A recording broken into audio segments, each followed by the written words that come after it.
नमस्कार, एनबी भारत देख रहे हैं आप और मैं हूं आपके साथ यशस्वी पाठक। हिंदुस्तान का हर कोना पंडाल और उनकी जो चमक है इससे अपनी खूबसूरती बिखेर रहा है। और गोरखपुर में जहां जहां आप देखेंगे वहां मां दुर्गा की जो चमक है वो आपके घर में रोशनी की तरह फैल रही होगी।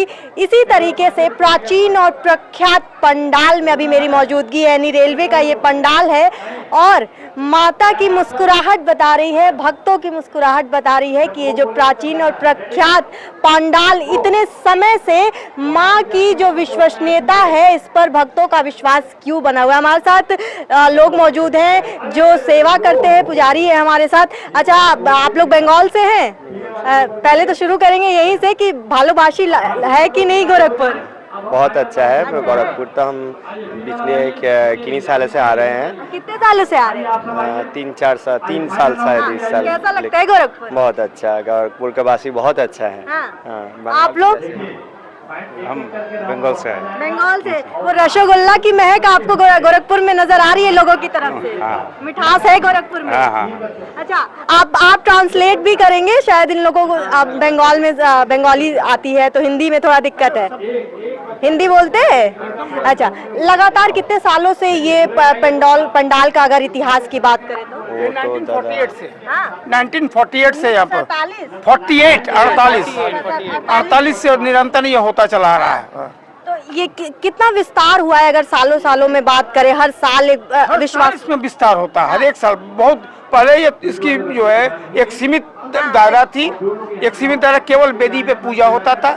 धीरे धीरे ये बढ़ते बढ़ते वहाँ पर अब ये गोरखपुर का सबसे प्राचीनतम पूजा है, दूसरा पूजा है। अब ये विराट मेला का रूप धारण कर लिया है और इसमें हजारों की संख्या में अभी थोड़ी देर बाद से यहाँ पर भक्तों की भीड़ होगी। आपका अनुभव कितने सालों से रहा है? मैं लगभग 54 साल से हूँ। 54 साल से इस पंडाल से आप जुड़े हुए हैं जी। कितना कुछ देखते हैं गोरखपुर के लिए। खासतौर पर कहते हैं कि वो मिठास जो बंगाल की है, क्योंकि बंगाल की ये मिठास है, ये त्योहार भी वहीं का है प्राचीन, लेकिन अब हर कोई उस तरीके से त्योहार को मनाता है। गोरखपुर के लिए खास तौर पे बताइए, विश्वसनीयता की जो बात करते हैं। गोरखपुर के लिए अगर देखा जाए तो अगर एक वेदी की पूजा माना जाए तो यह गोरखपुर का सबसे प्राचीनतम वेदी है।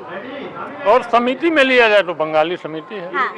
कितना कैसे शुरुआत करते हैं? जैसे मान लीजिए 9 दिनों का ये पूरा ये जो प्रांगण है पूरा 9 दिनों के लिए एकदम प्रख्यात मशहूर है, खास तौर पर गोरखपुर में। किस तरीके से शुरुआत करते हैं? हमारे यहाँ की शुरुआत जो है वो षष्ठी से होता है। हाँ। षष्ठी में चूंकि ये स्कूल है तो कहते हैं षष्ठी में पुरोहित जी आते हैं और पुरोहित जी उसे माँ का बोधन करते हैं। हाँ। वो कलश किनारे आपको लगा हुआ देखा होगा। हाँ। षष्ठी से शुरू होता है और ये दशमी तक ये माँ की ये पूजा होती है। आरंभ करते जरा माइक में बताइए किस श्लोक से, कौन सा वो मंत्र है, दर्शकों को भी बताइए गोरखपुर में कि अगली बार से या फिर इस बार से उन्हीं मंत्रों से वो भी अपने घरों की शुरुआत करें। नहीं, जो बात है अभी देवता लोगों के शयन काल चल रहा है। दक्षिणायन में सब देवता शयन मुद्रा में होते हैं, सोने का समय है। तो इस शारदीय दुर्गा पूजा का प्रधान मुख्य जो जजमान है वो भगवान श्री रामचंद्र है और मुख्य जो पुरोहित है और उनका ही परम शत्रु श्री रावण जी हैं। तो इस मंत्र से ही शुरू होता है, रामस्य अनुग्रहाय च रावणस्य वधार्थाय रामस्य अनुग्रहाय च अकाले बोधयिष्यामि देवी भूता सनातन। हे देवी, आप सनातनी होके रावण को वध करने के लिए, राम को अनुग्रह करने के लिए आप षष्ठी में आप उठिए, सप्तमी में आपका स्नान होगा, अष्टमी में आपका बलि होगा, नवमी में आपका हवन होगा एवं दशमी में आपका प्रतिमा निरंजन होगा।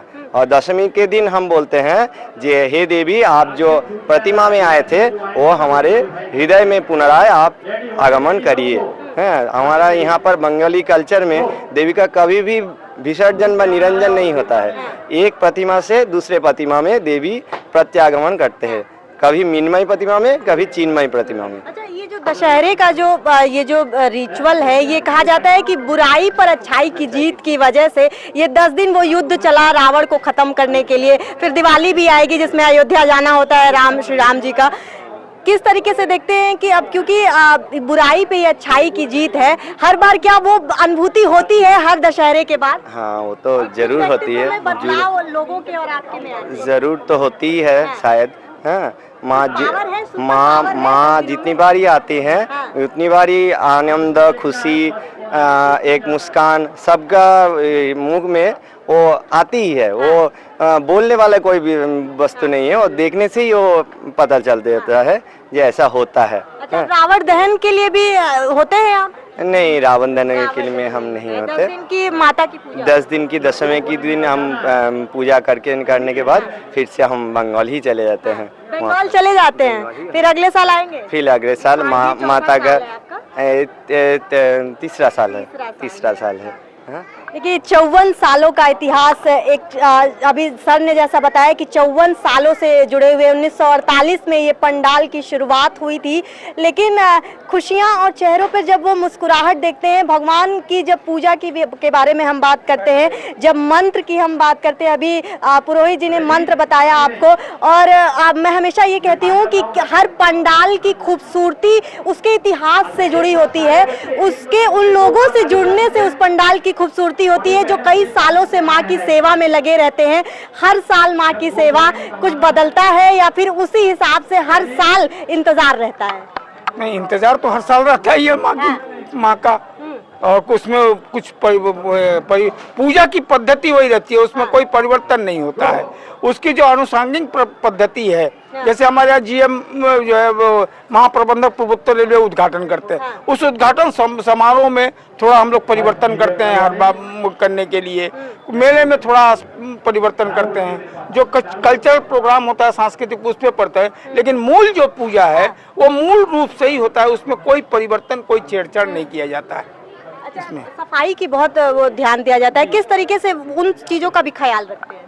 सफाई में हम और अपना ये बताइए कि आरती कितने समय होती है, समय का एक सारणी बताइए ताकि शहर के लोग हमारे यहाँ जो है माँ की वैसे जो प्रतिदिन हर पूजा पर आरती होता है। अभी जैसे हमारा माँ का भोग लगा, भोग के बाद भोग आरती हुआ, अभी संध्या काल में फिर माँ का संध्या पूजन होगा और संध्या आरती जो है वो होगा, और आरती वो बहुत बड़े पैमाने पर होता है, 2-2.5 घंटा चलता है।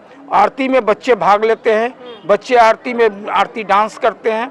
जो बंगाल की संस्कृति हमारी है, जो आरती का धुनुची नृत्य का वो यहाँ पर होता है, उसके लिए उसी तरीके से हमारे जो है वो पुरोहित आरती करते हैं। मूल रूप से हमारा जो अभी अब इस बार की तिथि 2 होने की वजह से सप्तमी का सुबह 6 बजे आरती हुआ, और अभी अष्टमी की आरती हुई, शाम को संध्या आरती हुई। कल सवेरे 6 बजे संधि पूजा होगा, उसकी आरती होगी, फिर शाम को आरती होगी। ये एक दिन में 3 बार माँ की आरती होती है। अच्छा, इस बार खास ये भी है कि अयोध्या जगमगा गया है, क्योंकि भगवान राम की अब एकदम उपस्थिति एकदम बड़े स्वरूप में हो चुकी है, तो वो कितना खास बनाता है? वो जो है अगर देखा जाए तो पिछले 500 वर्षों से जो रुका हुआ था इंतजार, आज वो हम लोगों के बीच खत्म हुआ। तो इससे और बड़ी खुशी क्या हो सकती है? भाग्यशाली हम लोग हैं कि आज इस बार यह दुर्गा पूजा भगवान राम के नाम से जो है जी। लेकिन ये खास है, इस बार का दशहरा खास है क्योंकि इस नवरात्रि के बाद, इस दशहरे के बाद भगवान राम का जो विकार, जो आप वो बात करते प्रगाढ़ जो स्वरूप है, वो अयोध्या में मंदिर बनने के बाद अब इस नए तरीके से शुरू होगा। और जैसा लोगों ने कहा कि भाग्यशाली महसूस कर रहे हैं कि हमारे रहते हमने ये सारी चीज़ें देख लिया है। वहीं पुरोहित जी को आपने सुना, समय सारणी की बातें आपने सुनी, क्योंकि इस बार थोड़ा अलग है, क्योंकि सुबह 6 बजे सप्तमी थी, शाम में अष्टमी, 2 बार की चीज़ें पड़ी हुई हैं, तो कुछ अलग भी है। अलग हो भी ना क्यों, क्योंकि राम जब वापस आ गए हैं अयोध्या में, तो इस बार का दशहरा खास होने वाला है। गोरखपुर में और आप क्या चाहते हैं और क्या जानना चाहते हैं? कौन से पंडाल आपको पसंद है? किन पंडालों के इतिहास में आपकी रुचि है? बताइएगा, कमेंट के माध्यम से पहुंचेंगे वहां भी और दिखाएंगे आपको उस खास तौर पर पंडाल के प्रगाढ़ इतिहास को। यही हमारा स्टार डिजर्ट। डन बेटा। बाय द वे, ये देखो, तुम्हें शादी के बाद देने वाली, पर अभी से ही ब्यूटीफुल आंटी। और ये रिसेप्शन पे। आंटी मैं अभी ट्राई करके आऊँ? भाभी आपने तो इसे बेटी बना लिया, लेकिन ये तो अभी भी आंटी पे अटकी है। फॉर्मेलिटी के लिए तो सब माँ कहते हैं, लेकिन जब ये बोलेगी दिल से बोलेगी। क्या हुआ बेटा, कुछ भूल गई? हाँ, आपको थैंक यू कहना माँ।